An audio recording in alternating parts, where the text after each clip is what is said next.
Hello guys, this is What About Nintendo, and today I'm here to give my review of Link's Awakening in light of the fact that I've never played the original. So let's get right on into this.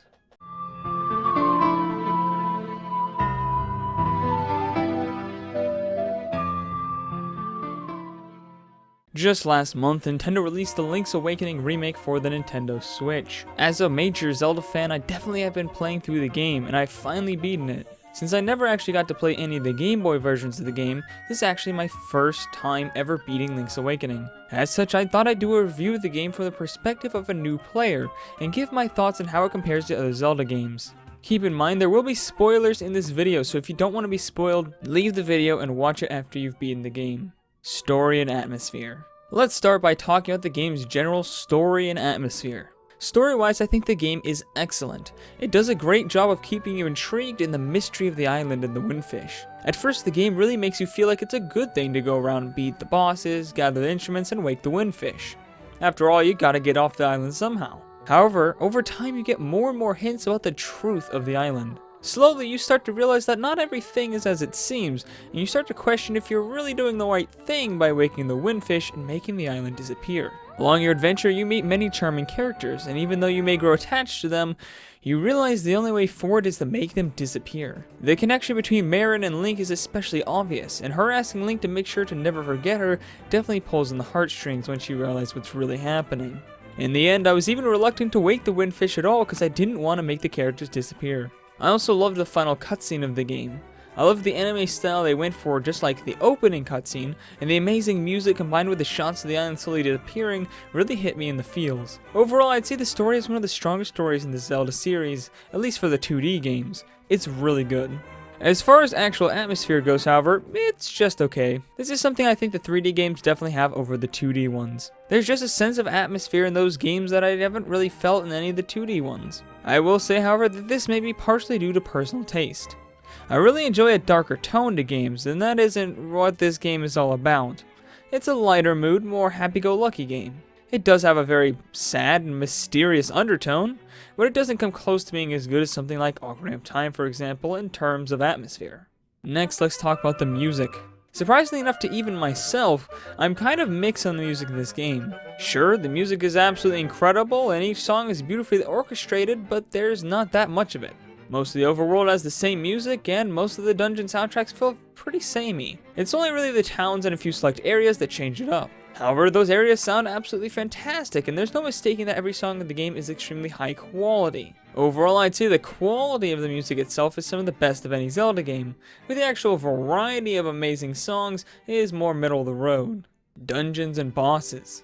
The dungeons are the meat of any 2D Zelda game, and there are plenty of them in Link's Awakening. If you include the color dungeon, there are 9 dungeons in total, so plenty of puzzle solving goodness in this game. I actually really enjoyed the dungeons in Link's Awakening. While they do start off being fairly simple and short, the later dungeons definitely get more complex, and the puzzles do get pretty intricate as you get farther into the game. I will say that the backtracking in some of the later dungeons does get a tiny bit tedious, but it's not really that bad. The dungeons also don't overstay their welcome. They introduce a new concept, they fall through that concept, and then they end. No fluff, no filler, they're very well paced. My thoughts on the bosses, however, are a little less positive. While I enjoyed the bosses in the game and even thought some of them were creative, like the ones where you actually fight in the 2D perspective, I also thought they were very simple. Their patterns are very limited and easy to follow. They only have 2 phases, and once you figure out their very basic patterns, there's a little chance you'll get hit very often. I hear from my friend Andre's Restart that playing in hard mode definitely offers a challenge, but at least for the normal difficulty, they're pretty easy. However, I'm not someone who needs a challenge to have fun. For me, the problem is just that the patterns are simple and the bosses don't feel super fun to fight. Overall, I'd say that the dungeons are some of the better dungeons in 2D Zelda games, while the bosses are much lower on the list. Overworld and enemies. Of course, we gotta talk about the Overworld, the part of the game that holds everything else together. Personally, this is where the Game Boy limitations really stand out for me. Even though they've made great quality of life changes such as the scrolling overworld, it still feels very much like a Game Boy era design. The areas themselves are very small and very simple without too much to do in each one, and despite the scrolling overworld map, it still feels very much like a bunch of chunks of map put together rather than a completely cohesive world. There are collectibles like heart containers and the seashells, but personally they don't do too much for me.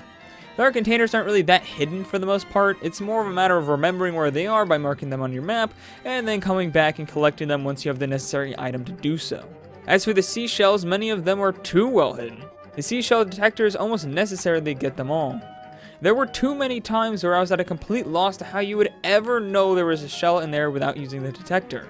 Many of the buried shells seem to be just in random parts of the map, with no real sign that they are there at all. And the ones that are kind of hinted at, for example one buried in the middle of a circle of flowers or something like that, are hard to see in this remake. There's just more going on in the game, and the flowers don't stick out as much as they did in the Game Boy version. The pattern is much less obvious in this remake. Overall, I thought the overworld worked, but I didn't find it particularly interesting or fun to explore. When compared to other 2D Zeldas, it's just not as good. Finally, let's talk about the enemies. This is another point where I think Link's Awakening shows its Game Boy roots. The enemies are ridiculously simple. Their patterns are easy, and almost every enemy has the same health and damage output. Honestly, the only times I ever really got damage from a regular enemy was as if I was rushing and not really trying not to get hit. This is all made worse by a general lack of enemy variety, and honestly uninteresting enemy designs.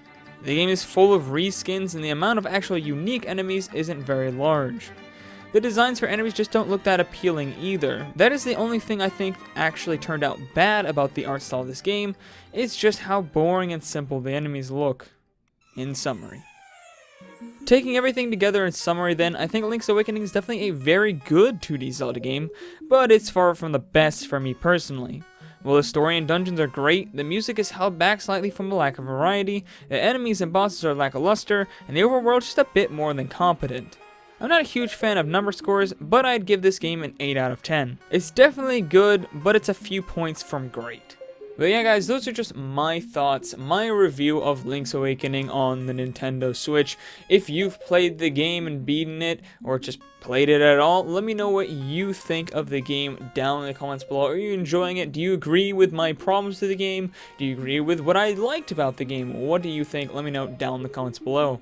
Also, if you enjoyed this game, please hit that like button, hit that subscribe button, and ring that bell icon for notifications of all my videos for more Nintendo themed content from this channel. Also, share this video with everyone you know who is interested in the Link's Awakening remake. And I'll see all you guys later on What About Nintendo. Bye!